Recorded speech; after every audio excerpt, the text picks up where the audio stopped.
Près de 10 mois après avoir été signés, mesdames et messieurs, les accords de Washington provoquent d'énormes débats quant à leur effectivité sur les terrains. Alors, vous savez, il y a près de 10 mois, plus exactement 9 mois, que les ministres congolais et rwandais des Affaires étrangères, c'est-à-dire côté congolais, Madame Noëlla, disons Madame Thérèse Kayikwamba, et côté rwandais, les ministres Olivier Nduhungirehe avaient signé le premier accord de paix entre la République démocratique du Congo et le Rwanda. Nous sommes là à Washington, lesquels accords de paix avaient été entérinés début décembre 2025 par Félix Tshisekedi et son homologue Paul Kagame. Mais jusqu'à maintenant, des débats continuent à se faire sur l'effectivité de ces accords sur les terrains, puisque les affrontements se poursuivent toujours entre, n'est-ce pas, la République démocratique du Congo ou les forces armées de la République démocratique du Congo et le rebelle de l'AFC M23, mesdames et messieurs. Et pendant ces temps, l'escalade verbale, les accusations, les contre-accusations se poursuivent entre le Rwanda et la République démocratique du Congo. Alors, pour en être serein, pour en être sûr et surtout pour s'assurer de leurs effectivités, les départements d'État américains a reconvoqué les officiels rwandais et les officiels congolais pour, n'est-ce pas, des travaux d'évaluation, n'est-ce pas, du taux d'effectivité des accords de Washington. Et dans cette journée-là, du fait de ces assises-là, le Rwanda et la République démocratique du Congo ont pris de nouveaux engagements, mesdames et messieurs. Voilà ce dont on va parler dans cette session d'actualité sur WAB Info Télévision. Alors, faites comme vous le faites régulièrement. N'hésitez pas à réagir par rapport à ces nouveaux engagements dont on va vous parler dans le cadre de cette émission entre la République démocratique du Congo et le Rwanda. Nous sommes là aux États-Unis d'Amérique, et surtout n'hésitez pas à nous dire à partir d'où vous nous suivez, et ça nous fera énormément du bien. Alors, nous sommes réalisés par Thomas Zawadi, nous sommes Gaëtan Kombi à la présentation, donc bienvenue. Alors, comme je vous l'ai dit en liminaire, mesdames et messieurs, la RDC et le Rwanda ont pris de nouveaux engagements ou ont réaffirmé leurs engagements de départ pris dans les cadres des accords de Washington, mesdames et messieurs. Alors, il faut d'abord placer la situation dans le contexte, puisque les deux pays se trouvent dans un contexte des tensions, dans un contexte des conflits où les accusations mutuelles se poursuivent, où, n'est-ce pas, les deux États continuent à se regarder en chaîne de faïence, au point que la désescalade convenue lors des accords de Washington tarde toujours à se faire voir ou à se faire, tarde toujours à être effective.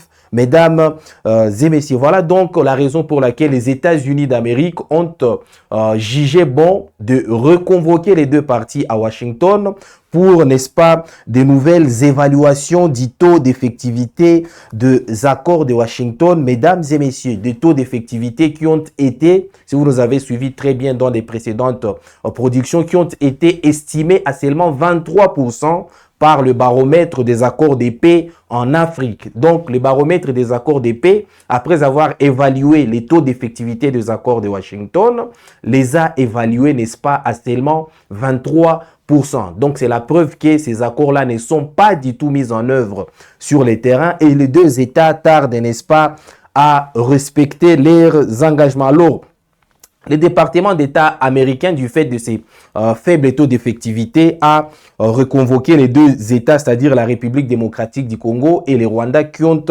tous envoyé leurs délégations. Nous sommes là aux États-Unis d'Amérique. Et ces assises-là ont abouti par une déclaration conjointe, une nouvelle déclaration conjointe du gouvernement des États-Unis d'Amérique, de la République démocratique du Congo et de la République du Rwanda sur la promotion des accords de Washington. Alors, je vais devoir vous lire, mesdames et messieurs, cette déclaration conjointe faite par les trois États, c'est-à-dire les États-Unis d'Amérique, qui sont les parrains des accords de Washington, et le Rwanda et la République démocratique du Congo, qui sont les principales parties au conflit.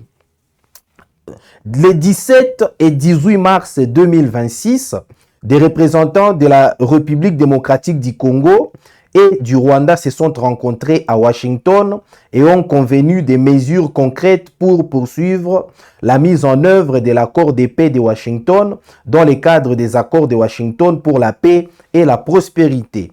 La RDC et le Rwanda ont convenu d'une série de mesures coordonnées pour apaiser les tensions et faire progresser la situation sur le terrain.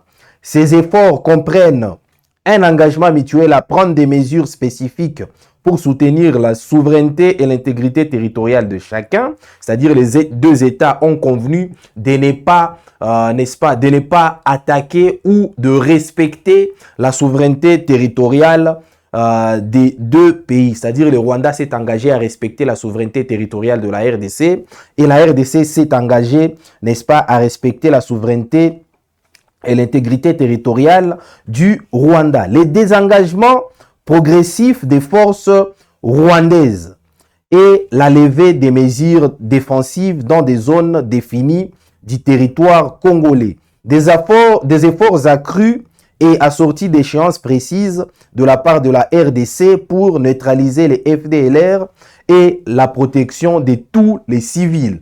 Donc, vous comprenez, mesdames et messieurs, à travers cette déclaration, que d'une part, le Rwanda s'est engagé, n'est-ce pas, à retirer ces mesures de défense sur des zones établies. Donc, il y a des zones établies, il y a des zones déjà établies sur lesquelles le Rwanda garde toujours ces mesures de défense ou ses troupes sur les territoires congolais. C'est-à-dire, il s'agit du désengagement progressif des forces rwandaises et la levée des mesures défensives dans des zones définies du territoire congolais. Pendant ces temps, la RDC également s'est engagée à neutraliser le FDLR et à assurer la protection de tous les civils dans une échéance précise. Donc, il y a une échéance précise dans laquelle la RDC tentera, n'est-ce pas, de neutraliser les FDLR et assurer la protection de tous les civils, mesdames et messieurs. Alors, la suite de la déclaration, la RDC et le Rwanda ont réaffirmé leurs engagements au titre des accords de Washington en vue de parvenir à une paix et une prospérité durable dans la région.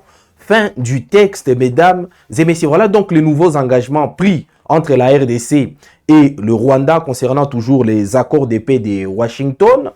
C'est quasiment la même chose. La RDC qui a réaffirmé, n'est-ce pas, pouvoir ou vouloir neutraliser les FDLR et pendant ces temps, le Rwanda qui a assuré vouloir ou préparer la levée de ces mesures de défense dans des zones définies sur les territoires congolais, mesdames et messieurs. Alors, il se pose toujours cette question-là. Quelle étape précédera l'autre puisqu'il y a une sorte de guerre des préalables. Autant le Rwanda a toujours soutenu que la première étape à suivre a toujours été la neutralisation des FDLR avant de retirer ces mesures de défense puisque le Rwanda continue, n'est-ce pas, de soutenir que les FDLR constituent une menace existentielle au Rwanda. Et pendant ces temps, la RDC pense que l'étape préalable doit être le retrait des troupes rwandaises du sol congolais, mesdames et messieurs. Donc, il se pose une guerre de préalable et jusqu'à maintenant, même à travers cette déclaration conjointe, même à travers ces nouveaux engagements, on ne sait toujours pas exactement établir quelle étape précédera l'autre. Est-ce la neutralisation des FDLR par la République démocratique du Congo, puisque c'est l'engagement que la RDC a pris, encore qu'il faut se poser des questions sur, n'est-ce pas,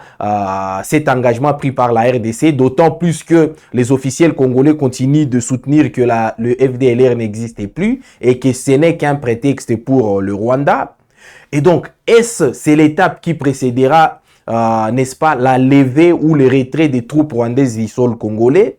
Le Rwanda qui a toujours nié également avoir des troupes en République démocratique du Congo. Donc, nonobstant, n'est-ce pas, cette déclaration conjointe, il y a toujours, mesdames et messieurs, une sorte de fumée qui fait qu'aujourd'hui, ce soit très difficile de savoir exactement quand est-ce que ces opérations-là commenceront, quand est-ce que finalement les deux nations commenceront, n'est-ce pas, à effectiviser ces accords de Washington, ou comment elles procéderont, ou alors qu'est-ce qui précédera l'autre? Est-ce que c'est la neutralisation des FDLR ou la levée des troupes rwandaises du sol congolais, mesdames et messieurs? Donc, il y a toujours des questions à se poser par rapport, n'est-ce pas, à l'effectivité de ces accords de Washington, des accords de Washington qui doivent être, n'est-ce pas, respectés sur le terrain, martèle tous les jours Donald Trump et même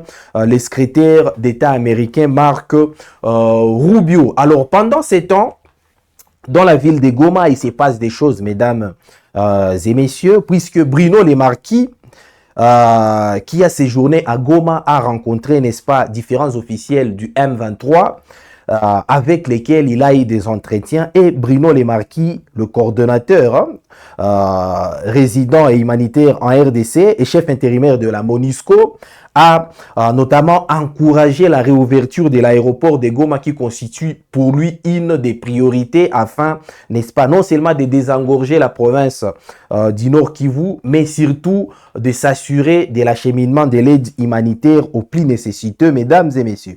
Alors Bruno Le Marquis s'est confié par rapport à l'urgence de la réouverture de l'aéroport de Goma en ce sens.